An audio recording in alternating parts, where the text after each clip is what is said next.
પંચમહાલ જિલ્લાના ઘોગંબા તાલુકાના ખરકડી ગામે ગૌચર જમીન સેન્ટ્રલાઇઝ કિચન યોજના માટે ફાળવતા ગ્રામજનોમાં ભારે રોષ ફેલાયો છે।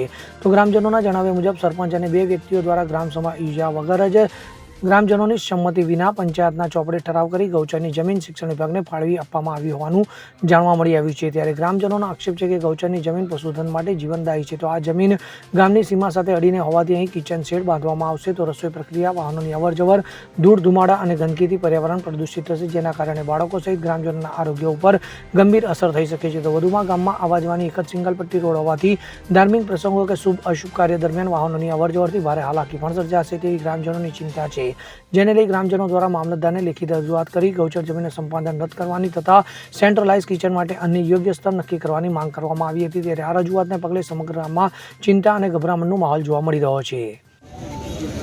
હું પ્રવીણસિંહ છત્રસિંહ બારિયા, ગામ ખરકડી ગામમાં અમારી ગામની ગૌચરની જમીન આવેલી છે।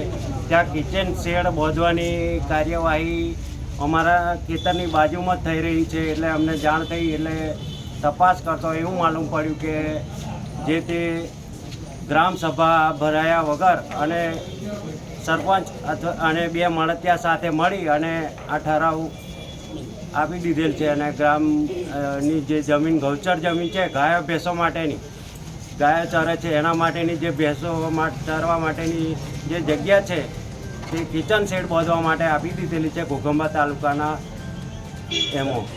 તો એમાં શું છે કે બધા પશુપાલકોને ગાયો ભેંસો ચરાવી પછી ગાયો ભેંસો કે કોઈ ગમે તે મરણ જાય ગાય ભેંસ એના દબાવવાનું કામ બી થઈ, બીજા તો કંઈ છૂટી ખુલ્લી નખાતી નથી, બંને સાઈડે કોતર આવેલા છે। તો પશુપાલકો કંઈ આ જે ગાયો ભેંસો દબાવે પછી ગાયો ચરાવે પછી બંને સાઈડે કોતર છે તો ત્યાં પાણી ભરાઈ જાય છે। ત્યાં કિચન શેડ બાંધવાથી કોઈ મતલબ છે નહીં, બંને સાઈડે કોતર ફૂલ ફાસ્ટ ચોમાસામાં પાણી આવી જાય, અંદર ફૂલ પાણી ભરાઈ જાય છે। એટલે મારી નમ્ર અરજ છે મામલતદારશ્રીને કે એ જે ગૌચરની જમીન છે એ કિચન શેડેથી કેન્સલ કરી બીજે કંઈ લઈ જઈ શકે અને ગામને જમીન પાછી મળે એવું મારું વિનંતી છે। આજ રોજ ખરકડી દેવાપુરા ફળિયાના તમામ ગ્રામજનો અહીંયા આગળ મામલતદારશ્રીને આવેદનપત્ર આપવા આવ્યા છે।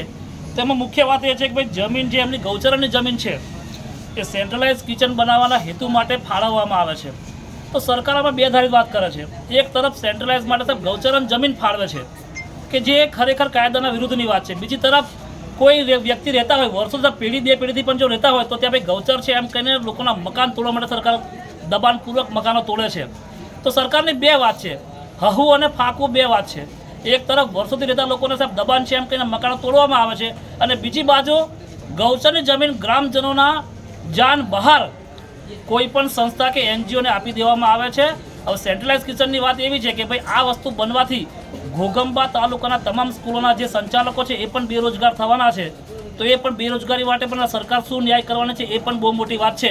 એટલે આ વસ્તુનો સરકાર જવાબ આપે અને જે લાગતા વળગતા હોય સાહેબ જે ગ્રામસભાના ઠરાવ બહાર લોકોના લોકજનોના જાન બહાર જે વસ્તુ કરી છે સાહેબ એમાં પણ બહુ મોટી વાત છે। તો આ સમયમાં મામલતદારશ્રી યોગ્ય ન્યાય કરે એ બાબતની અમારી રજૂઆત છે। પ્રવીણભાઈ રાઠવા, આમ આદમી પાર્ટી જિલ્લા પ્રમુખ।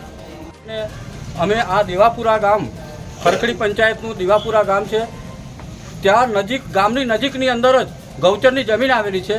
ત્યાં ગ્રામસભા ભર્યા વગર સરપંચ અને તેમના બીજા 2 સભ્યોએ કોઈપણ જાતની ગામના નાગરિકોને જાણ કર્યા વગર ત્યાં જમીનો ઠરાવ કરીને સરકારશ્રીને સોંપી દીધી છે।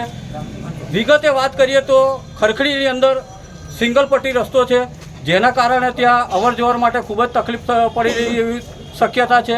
ધાર્મિક કાર્યક્રમ હોય, લગ્ન પ્રસંગ હોય, શુભ પ્રસંગ અશુભ પ્રસંગ હોય તો પણ ખૂબ જ તકલીફ પડે તેવી સમસ્યા છે। તો આ ગામજનોની માંગ છે અને કે આ કોઈ અજ્ઞાત સ્થળે લઈ જવામાં આવે આ કિચન શેડ, તે માટે આ ગ્રામજનો રજૂઆત કરે છે। કારણ કે જો ગામની અંદર જો આ કિચન શેડ બનાવવામાં આવે તો વાહનોની અવરજવરને કારણે ખૂબ જ ધૂળ ને માટીને આવું બધું ઉડશે, તો જેના કારણે સ્વાસ્થ્યને પણ ખૂબ મોટી નુકસાન થાય તેવી શક્યતા છે। જેને લઈને આ ગ્રામજનોએ આજે એકઠા થઈને રજૂઆત કરી છે કે જો આવો કિચન શેડ આખા ઘોગંબા તાલુકાનો બનવાનો હોય તો જેને કોઈ હાઈવે પર લઈ જાય, ઘોગંબાના મુખ્ય મથકનો કોઈ પણ સ્થળ હોય ત્યાં લઈ જાય. એકલવ્ય રસ્તા પર લઈ જવાથી ખૂબ જ મોટી તકલીફ પડવાની છે. બસ આ રજૂઆત સાથે આ એમને કરી હતી, જેને લઈને આજે અમે એમની સાથે અહીંયા મામલતદાર સાહેબને રજૂઆત કરી છે. યોગેશ કનેજા સાથે CN24 ન્યૂઝ, ઘોગંબા. હવે જુઓ દેશ દુનિયાની તમામ ખબરો તમારી આંગળીના ટેરવે. ઉઠાવો મોબાઈલ અને Google Play Store પરથી ડાઉનલોડ કરો અમારી CN24 ન્યૂઝ મોબાઈલ એપ.